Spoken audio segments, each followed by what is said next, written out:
ادع إلى سبيل ربك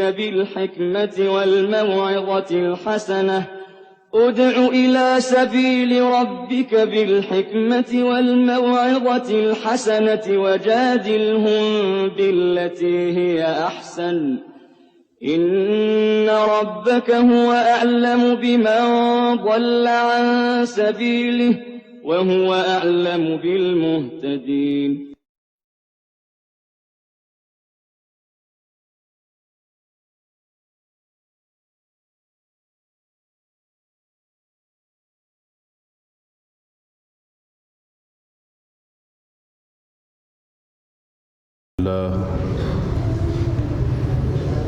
الحمد لله نحمده ونستعينه ونستغفره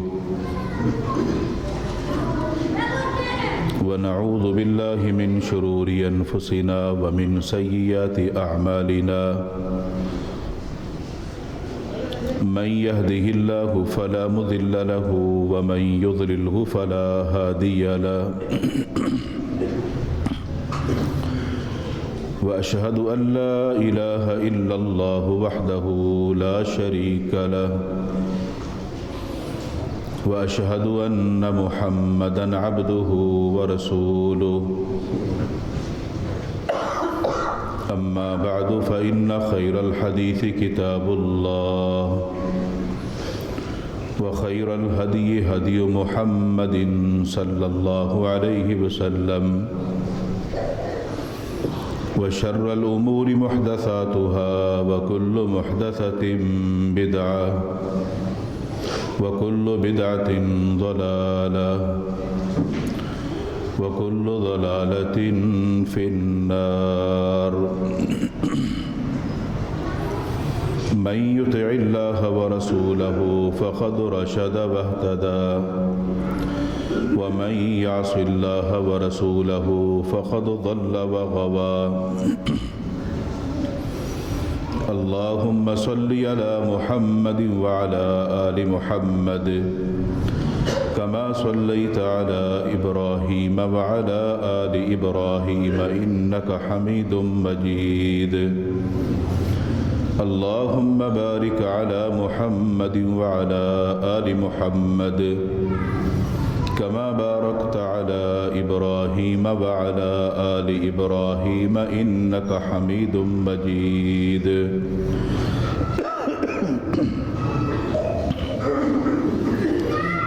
رب اشرح لي صدري ويسر لي أمري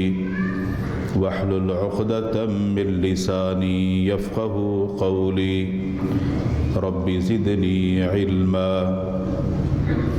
سبحانك لا علم لنا إلا ما علمتنا إنك أنت العليم الحكيم أعوذ بالله السميع العليم من الشيطان الرجيم من همزه ونفخه ونفثه بسم الله الرحمن الرحيم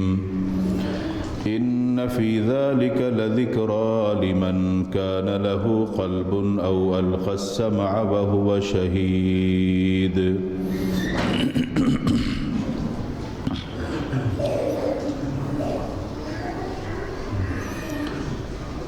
ہر قسم کی حمد و ثنا کبریائی بڑائی اللہ وحدہ لا شریک خالق کائنات مالک ارض و سما کے لیے درود و سلام ہوں امام الانبیاء ہادی رہبر و رہنما احمد مجتبی جناب محمد الرسول اللہ صلی اللہ علیہ وآلہ وسلم کی ذات اقدس پر جن کو اللہ رب العالمین نے اس کائنات کے لیے رحمت للعالمین بنا کر مبعوث فرمایا۔ حضرات گرامی، اللہ تعالیٰ کا دین اسلام، اس کی بنیاد اللہ تعالیٰ کی وحی پر قائم ہے، اور اللہ تعالیٰ کی جو وحی ہے وہ قرآن اور احادیث مبارکہ ہیں۔ اللہ تعالیٰ نے اس وحی کی طرف اپنے بندوں کو متوجہ ہونے کا، اس کو غور سے سننے کا، اس میں غور و فکر کرنے کا حکم دیا ہے۔ ان فی ذلک لذکری لمن کان لہ قلب، کہ یہ اللہ کی وحی قرآن و احادیث اس بندے کے لیے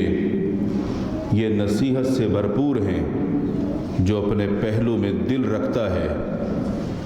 اور وہ دل غور و فکر کرنے والا ہو، تدبر کرنے والا ہو۔ اللہ تعالیٰ کی جو نشانیاں ہیں ان نشانیوں کو دیکھ کر کچھ سبق سیکھنے والا یا نصیحت حاصل کرنے والا ہو۔ او القى السمع وهو شہید، صرف غور و فکر ہی نہیں بلکہ اس کے اندر اللہ کی وحی کو غور سے سننے کی بھی صلاحیت موجود ہو، اور صرف مجلس کے اندر بیٹھنا ہی نہیں کہ جسمانی طور پر تو وہ موجود ہو مگر اس کا ذہن کہیں اور ہو۔ اس غور و فکر کو اگر وہ اپنے دل و دماغ کی حضوری کے ساتھ سنے گا تو یقیناً اس پر اس کا اثر بھی ہوگا اور وہ نصیحت کو قبول بھی کرے گا۔ جس معاشرے میں ہم رہتے ہیں، معاشرے میں مسلمان طبقہ دو طرح کی سوچ کا متحمل ہوتا ہے۔ ان کی سوچ دو طرح کی ہوتی ہے، ایک اچھی سوچ اور دوسری بری سوچ۔ جو اچھی سوچ ہے اس کو حسن ظن کہا جاتا ہے، اور جو بری سوچ ہے اس کو بدگمانی کہا جاتا ہے۔ ایک انسان کا دوسرے کے بارے میں یا تو اچھی سوچ کا حامل ہونا یا بری سوچ کا حامل ہونا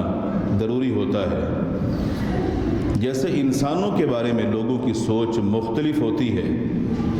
بالکل ایسے ہی لوگوں کی اللہ کے بارے میں بھی سوچ مختلف ہوتی ہے۔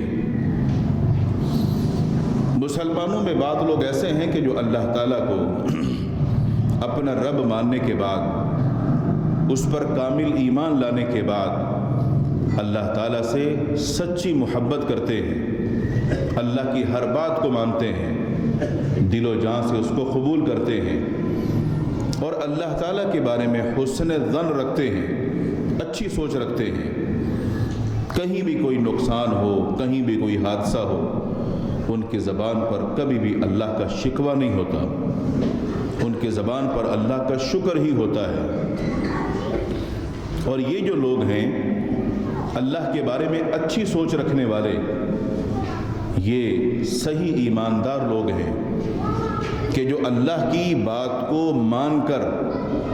کہ اللہ نے ہماری تقدیر میں جو کچھ لکھ دیا ہم اس پر راضی ہیں۔ لکھا کیا ہے اس کا تو علم نہیں ہے، مگر جو بھی لکھا ہے اس پر راضی ہیں۔ اب قسمت کے جو فیصلے ہیں کیونکہ اللہ ہی جانتا ہے، انسان کو اس کا علم اس وقت ہوتا ہے جب وہ کسی حادثے کا شکار ہوتا ہے۔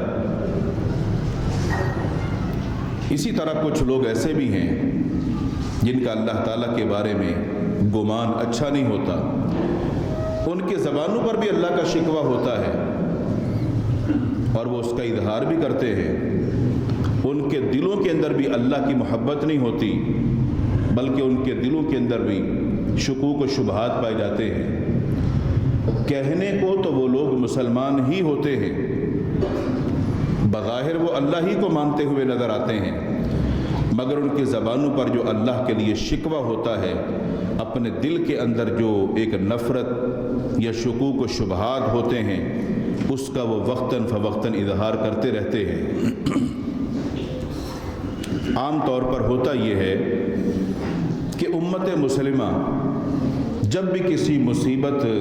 یا پریشانی کا شکار ہوتی ہے یا ان کو کوئی بہت بڑا حادثہ نظر آتا ہے، بہت بڑا کوئی ان کا نقصان ہوتا ہے، تو وہ لوگ اپنی غلطیوں سے سیکھنے کے بجائے وہ اس کا الزام بھی اپنے رب ہی کو دیتے ہیں، اور ان کا نظریہ یہ ہوتا ہے کہ یہ سب اللہ نے کیا ہے، بے شک کرنے والا اللہ ہی ہے، مگر لوگ خود اس کا سبب بنے ہیں۔ اگر آپ خود آگ کی طرف جائیں گے، آگ میں چھلانگ لگائیں گے، تو یہ حکم آپ کو اللہ نے نہیں دیا تھا، یہ آپ نے خود فیصلہ کیا۔ اللہ نے تو آپ کو دل و دماغ کی طاقت سے اتنا طاقتور بنایا کہ آپ یہ فیصلہ خود کر سکتے ہیں کہ کیا اچھا ہے اور کیا برا ہے۔ اگر کوئی شخص خود جان بوجھ کر ہلاکت کی طرف جاتا ہے، اللہ تعالیٰ نے اس کا کبھی بھی حکم نہیں دیا۔ بعض لوگ ایسے بھی ہیں، اگر کسی جگہ وہ ظلم ہوتا ہوا دیکھتے ہیں، ناانصافی دیکھتے ہیں، اس ظلم اور ناانصافی کو دیکھ کر بڑے بڑے دیندار لوگ بھی اپنی زبان سے یہ کہہ دیتے ہیں کہ ان لوگوں پر تو بڑا ظلم ہوا ہے، مگر اللہ کو ترس کب آئے گا، اللہ کو رحم کب آئے گا؟ جبکہ اللہ تعالیٰ ہمیشہ اپنے بندوں پر رحم کرتا ہے۔ اگر لوگ خود ظلم کی طرف جاتے ہیں تو یہ لوگوں کا اپنا اختیار ہے، وہ جس کو استعمال کرتے ہیں۔ اللہ نے اپنے بندوں کو ظلم اختیار کرنے کا حکم نہیں دیا، نہ ظلم کرنے کا حکم دیا۔ بالکل اسی طرح اگر کوئی شخص گناہوں کے اندر مبتلا ہوتا ہے، گناہ پر گناہ کرتا ہے، اور اس کا دل پورا کا پورا بالکل سیاہ ہو چکا ہے، اب زنگ آلود دل والا شخص، گناہوں کے اندر مبتلا انسان، اللہ تعالیٰ کی طرف سے رحمت کا امیدوار بننے کے بجائے یہ اور مایوس ہو جاتا ہے، اور اس کی سوچ یہ بن جاتی ہے کہ میں اتنا گناہ گار ہوں، میرا رب مجھے کہاں معاف کرے گا؟ اگر میں معافی مانگ بھی لوں تو میرے لیے تو معافی نہیں ہے، اس لیے کہ میں اچھا ہوں ہی نہیں، میرے اندر تو ساری برائیاں ہیں۔ ایک انسان کے اندر برائی کرنے کے بعد اس قدر جو مایوسی چھا جاتی ہے، دراصل اس کی وجہ یہ ہوتی ہے اس نے اپنے رب کو پہچانا ہی نہیں ہوتا، اس کو دین کا علم اور دین کا پتہ ہی نہیں ہوتا کہ دین کے اندر اللہ تعالیٰ نے جو اپنے بندوں کے لیے نصیحت رکھی ہے، یہ بندہ اس کو سننے کے لیے بھی تیار نہیں ہوتا۔ اور کبھی کبھی انسان اتنا جلد باز ہو جاتا ہے کہ وہ دعا کے لیے ہاتھ اٹھا کر یہ سوچتا ہے کہ میں نے مانگا، بس مجھے ابھی اسی وقت مل جانا چاہیے، اس لیے کہ انسان جلد باز ہے، یہ ہر کام کا نتیجہ جلدی چاہتا ہے، مگر اللہ تعالیٰ حکیم ہے، حکمت والا ہے، اس کے ہر کام کے اندر کوئی نہ کوئی حکمت اور مصلحت ہوتی ہے،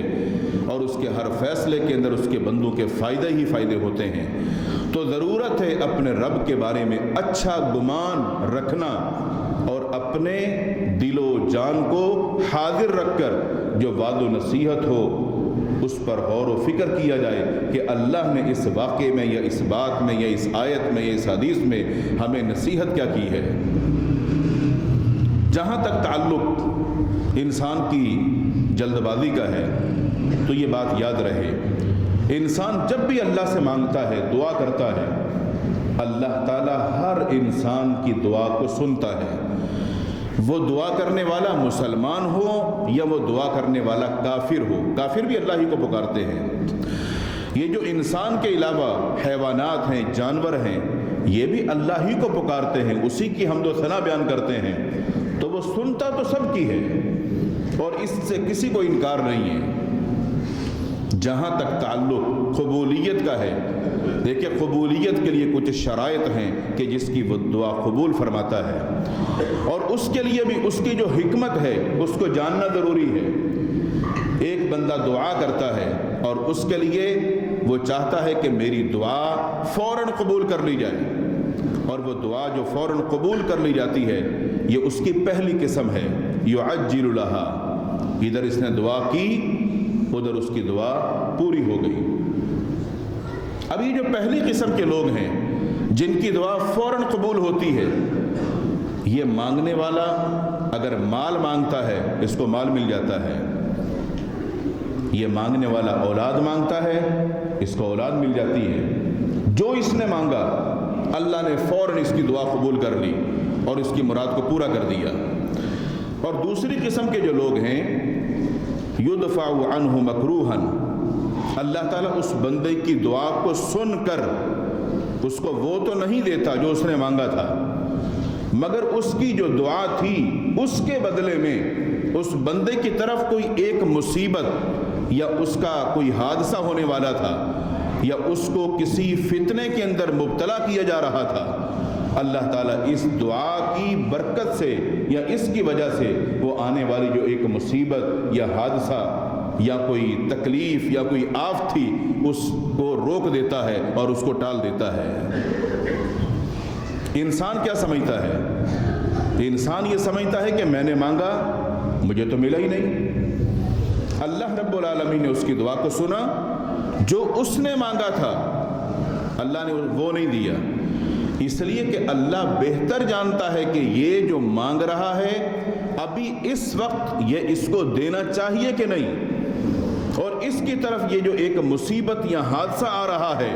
جس کا اس کو علم نہیں ہے، مجھے پہلے اس حادثے سے اپنے بندے کو بچانا ہے جس کا اس کو علم ہی نہیں ہے۔ جو اس نے مانگا تھا وہ تو اس کو نہیں ملا، مگر اللہ نے اس کے بدلے میں اس کی طرف آنے والی کسی مصیبت کو ٹال دیا، اس حادثے کا منہ موڑ دیا۔ اور اس کی ایک مثال بھی ہم سمجھ سکتے ہیں۔ انسان کیونکہ ناسمجھ ہوتا ہے، انسان کی ناسمجھی ایک بچے جیسی ہے۔ چھوٹا بچہ جلتی ہوئی آگ کی طرف جائے گا، ناسمجھ ہے، وہ نہیں جانتا یہ آگ جل رہی ہے، کوئلے جل رہے، وہ تو اس کی خوبصورتی کو دیکھ کر اس کی طرف لپکتا ہے اور انگارے کی طرف ہاتھ بڑھاتا ہے، مگر اس کی جو ماں ہے وہ اس کو پکڑ لیتی ہے،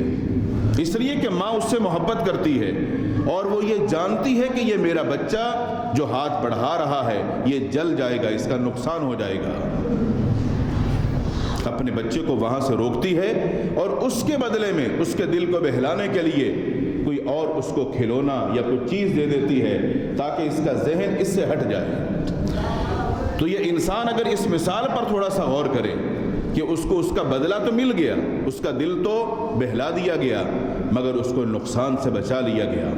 یہ انسان کی ایک حکمت اور اس کی تدبیر ہے، یہ انسان کے فیصلے ہیں۔ اللہ رب العالمین کی حکمت جو کہ پوشیدہ ہے، جس کو ہم نہیں جانتے، اس کے فیصلے کیسے ہوں گے؟ سامنے آنے والی کوئی مصیبت، کوئی تکلیف، کوئی حادثہ یا کوئی فتنہ جو ہے جس کو ہم نہیں جانتے، اللہ تعالیٰ جانتا ہے، وہ اپنے بندوں کو کس طرح ان سے محفوظ رکھنے کے لیے تدبیر فرماتا ہے۔ انسان تو اپنے لیے کچھ مانگ رہا ہوتا ہے کہ مجھے یہ مل جائے، مگر اللہ تعالیٰ بہتر جانتا ہے کہ اس کے لیے یہ چیز اس وقت اس کے حق میں بہتر ہے کہ نہیں۔ اور تیسری جو چیز ہے او یدخرھا، انسان دعا کرتا ہے کہ مجھے یہ مل جائے، انسان مانگتا ہے کہ میری ضرورت پوری ہونی چاہیے، انسان سوال کرتا ہے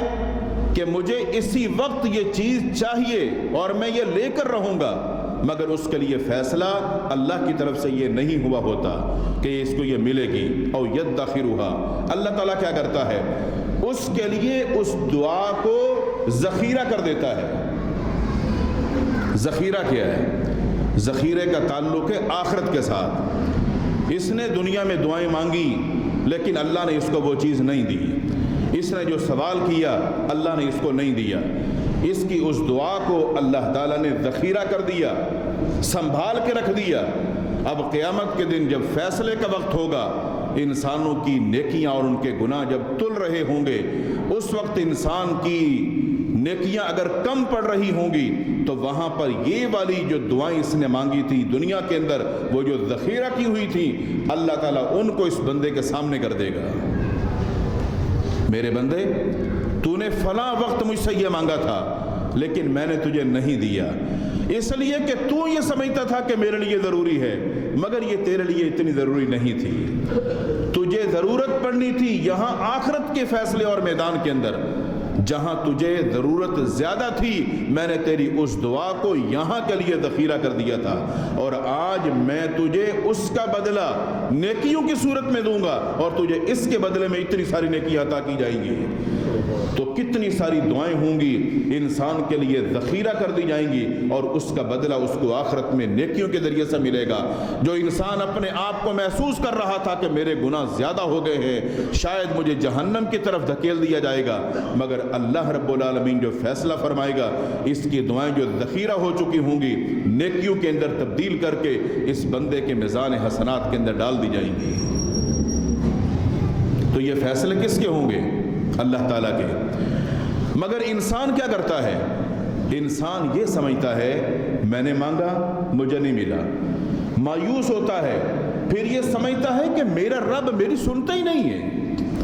میں دعائیں کر رہا ہوں میری دعائیں قبول ہی نہیں ہو رہی، میں مانگتا ہوں مجھے ملتا ہی نہیں۔ تو آپ کا کیا خیال ہے؟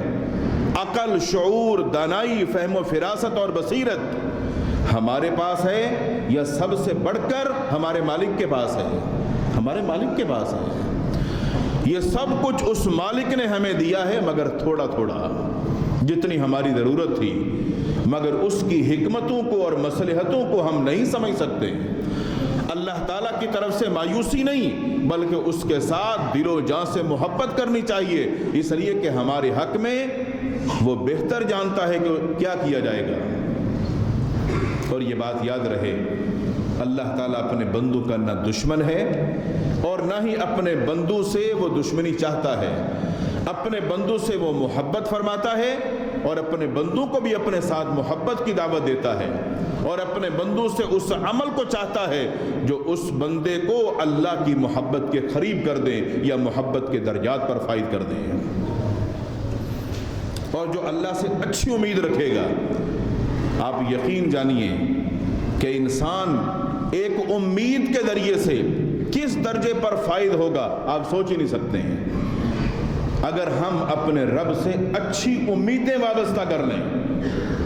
تعلق، اچھی امیدیں وابستہ ہونے کے ساتھ ہمارے لیے آسانیاں کتنی ہو جائیں گی۔ امام بخاری رحمہ اللہ نے صحیح بخاری میں ایک بڑا دلچسپ واقعہ ذکر کیا۔ رسول اکرم صلی اللہ علیہ وسلم نے ارشاد فرمایا، صحابہ کرام موجود تھے، آپ صلی اللہ علیہ وسلم صحابہ کے سامنے ایک واقعہ بیان کر رہے ہیں، اور یہ واقعہ اس امت کے آخری فرد تک آنے والے لوگوں کے لیے نصیحت اور ایک سبق ہے۔ اپنے رب سے اچھی امیدیں وابستہ کرو۔ آپ صلی اللہ علیہ وسلم نے ارشاد فرمایا،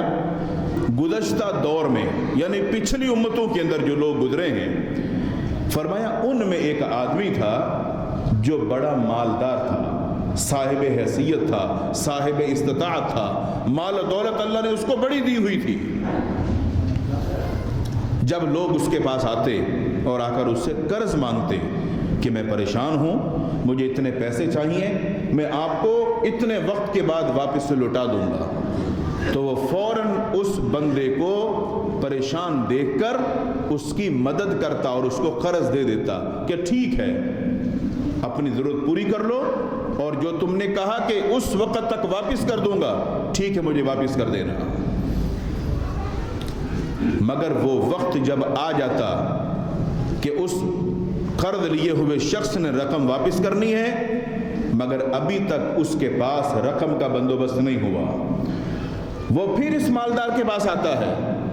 کہ ابھی تک رقم کا بندوبست نہیں ہوا، میں کچھ پریشان ہوں، ابھی میں وقت اور مانگنا چاہتا ہوں، تو وہ اس کو اور مہلت دیتا کہ کوئی بات نہیں،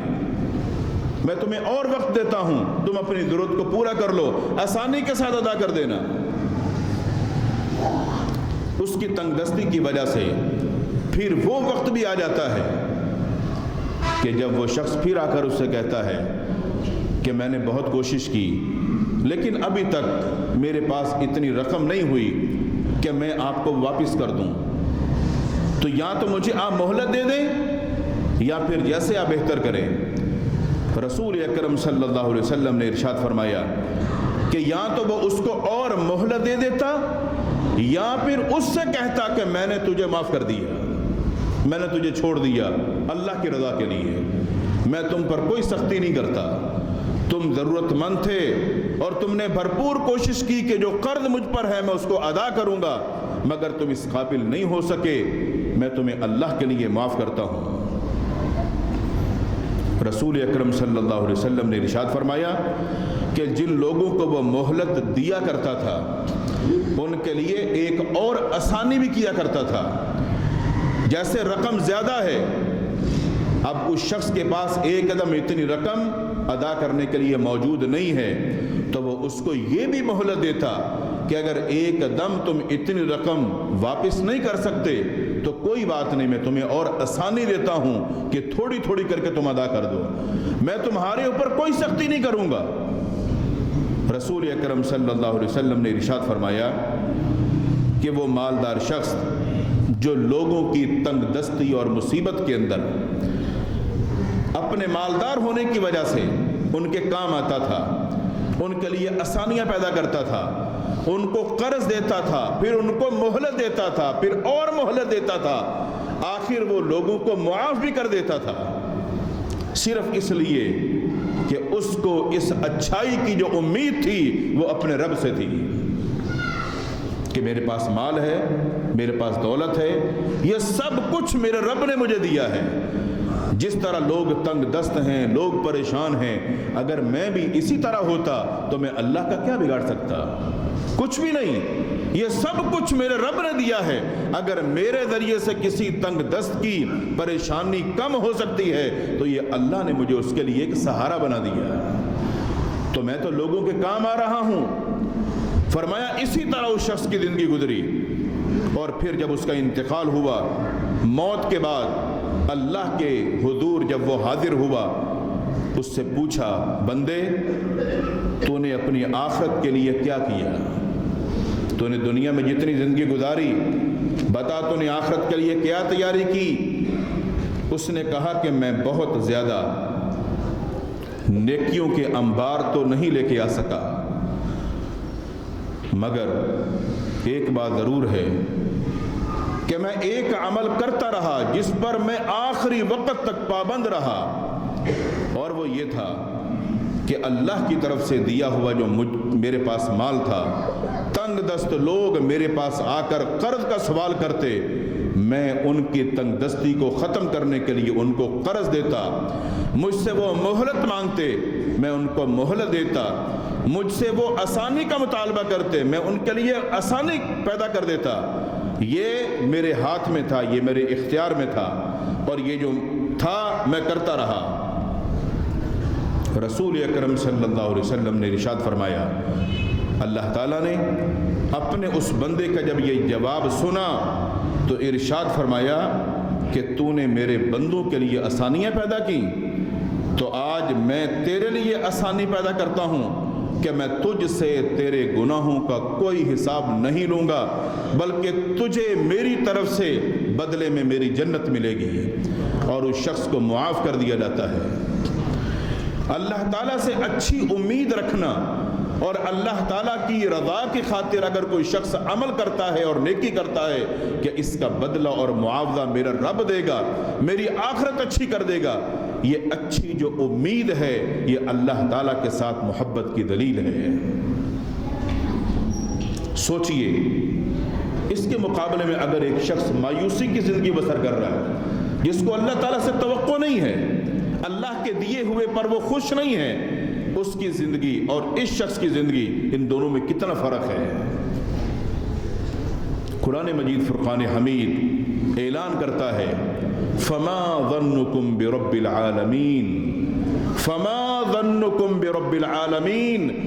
لوگوں تمہارے پروردگار کے بارے میں کیا خیال ہے؟ تمہارا جو پروردگار ہے، تمہارا اپنے پروردگار کے بارے میں کیا خیال ہے؟ کیا گمان ہے تمہارا کہ تمہارا رب اچھا ہے یا نہیں؟ اگر تمہاری یہ سوچ ہے کہ اللہ ہم پر ظلم کر رہا ہے، ہم دعائیں کرتے ہیں وہ سنتا نہیں، ہم دعائیں کرتے ہیں وہ قبول نہیں کرتا، تو بتاؤ تمہارے رب کے بارے میں کیا خیال ہے؟ ہر شخص کو اپنی سوچ بدلنا ہوگی اپنے رب کے بارے میں. جس کا اپنے رب کے بارے میں ہی خیال اور سوچ اچھی نہیں، اس کا گمان اچھا نہیں، وہ انسان کہلانے کا بھی حقدار نہیں ہے. انسان کو اللہ کی حکمتوں کا علم ہی نہیں ہے کہ وہ ہمارے حق میں کیسے فیصلے فرمائے گا. قرآن مجید فرقان حمید کے اندر کئی سارے ایسے نصیحت والے واقعات ہیں، اگر ان پر ہم غور کریں تو یقین جانیے انسان دنگ رہ جاتا ہے کہ اللہ تعالیٰ کس طرح اپنے بندے کی پریشانیوں کو دور فرماتا ہے، یا اپنے بندے کی مدد کرتا ہے، یا بندے نے اللہ کے متعلق جو سوچ رکھی ہوئی تھی اللہ کس طرح اس سوچ کے مطابق اپنے بندے پر اپنی مدد اور نصرت اور تائید کو بھیجتا ہے۔ امام بخاری رحمہ اللہ نے صحیح بخاری میں ابو ہریرہ رضی اللہ تعالی عنہ کے حوالے سے روایت ذکر کی کہ آپ صلی اللہ علیہ وسلم نے ارشاد فرمایا، یقول اللہ تعالی، اللہ تعالیٰ فرماتا ہے، یعنی حدیث قدسی ہے، اللہ تعالیٰ فرماتا ہے، انا عند ظن عبدی بی، میں ویسا ہی کرتا ہوں جیسا میرا بندہ میرے بارے میں گمان کرتا ہے۔ اللہ کیا فرماتا ہے؟ میرے بندو میں ویسا ہی کرتا ہوں جیسا تم میرے بارے میں گمان کرتے ہو۔ آگے ارشاد فرمایا، وَأَنَا مَعَهُ إِذَا دَعَانِي،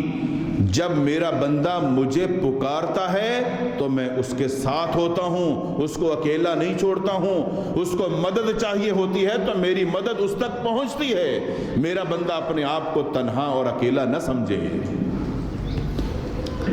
اگر اللہ تعالیٰ کے متعلق ہماری یہ سوچ بن جائے کہ ہمارا رب ہمیں اکیلا نہیں چھوڑے گا، ہمارا رب اتنا اچھا ہے کہ ہم اس سے اچھائی کی امید رکھیں، تو یقین جانو ہمیں اچھائی ہی ملے گی۔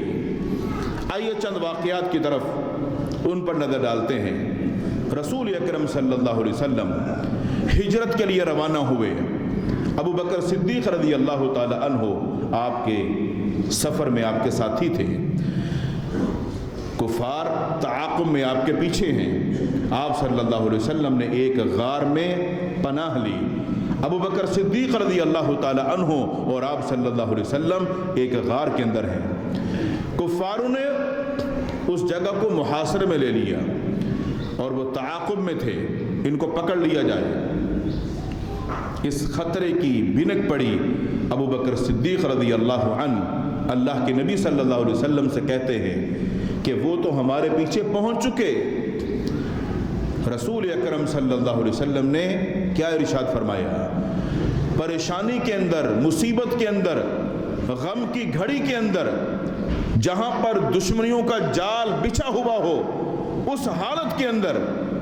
ایک ایماندار کا عقیدہ کیا ہونا چاہیے، ہمارا پیغمبر صلی اللہ علیہ وسلم ہمیں بتا رہے ہیں۔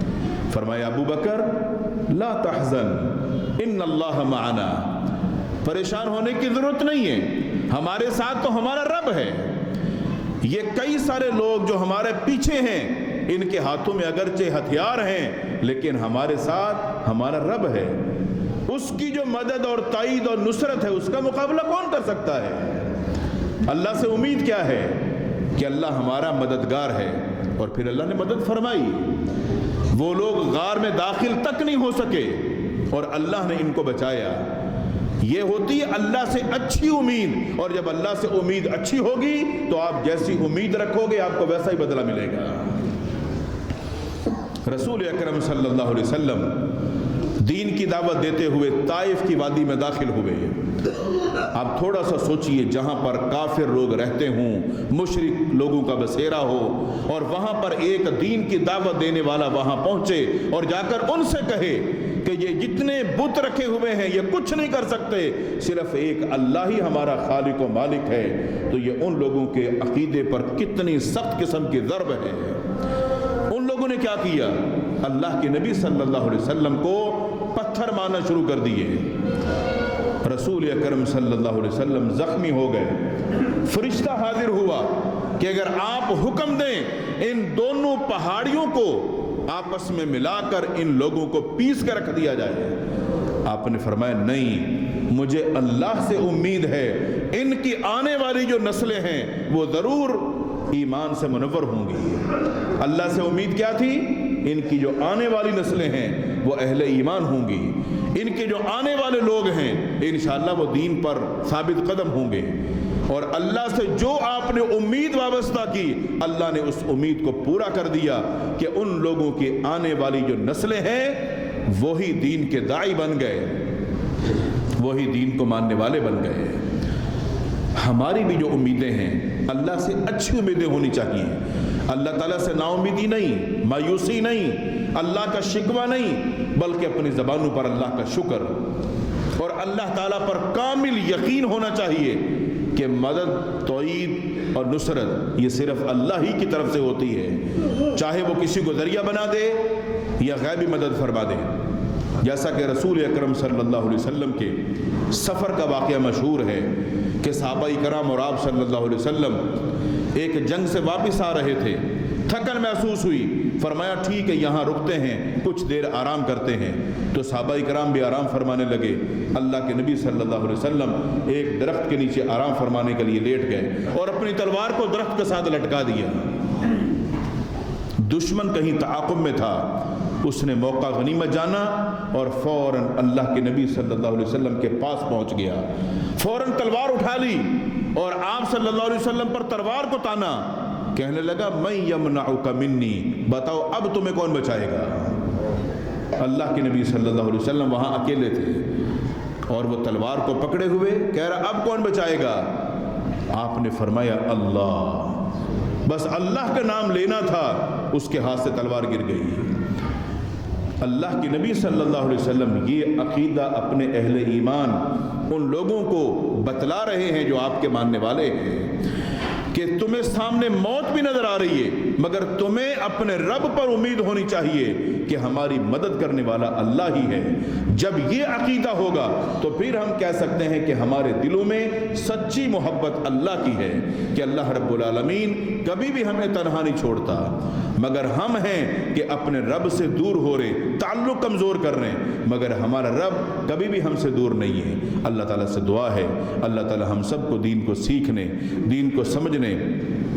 اپنے عقائد و نظریات کو درست کرنے اور اللہ کے بارے میں جو اپنا اعتقاد ہے اس کو مزید درست کرنے کی توفیق عطا فرمائے۔ وآخر دعوانا الحمدللہ رب العالمین۔